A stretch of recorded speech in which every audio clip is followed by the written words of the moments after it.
അടച്ചുറപ്പുള്ള വീട് എല്ലാവരുടെയും സ്വപ്നമാണ്.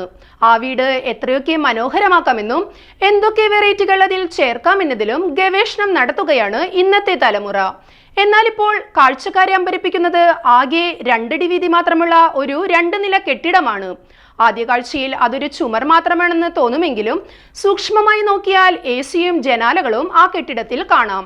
പക്ഷേ കെട്ടിടം എങ്ങനെയാണ് പണി കഴിപ്പിച്ചതെന്നും അതിലെങ്ങനെ ആളുകൾ താമസിക്കുമെന്നുമുള്ള സംശയത്തിലാണ് സമൂഹ മാധ്യമ ഉപയോക്താക്കൾ.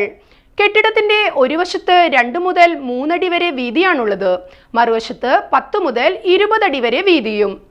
നിങ്ങളുടെ സിവിൽ എഞ്ചിനീയർ സുഹൃത്തിനെ പരാമർശിക്കുക എന്ന കുറിപ്പോടെ നമ്മ പോണ്ടി എന്ന ഇൻസ്റ്റാഗ്രാം ഉപയോക്താവാണ് വീഡിയോ പങ്കുവച്ചിരിക്കുന്നത്. ലോകത്തിലെ 8ാമത്തെ അത്ഭുതം, കെട്ടിടത്തിന് മരാസ്മസ് ബാധിച്ചിരിക്കുന്നു, ഇത് ശരിക്കും ഉള്ളതാണോ എന്നിങ്ങനെ നിരവധി കമന്റുകൾ വീഡിയോയ്ക്ക് താഴെയെത്തി.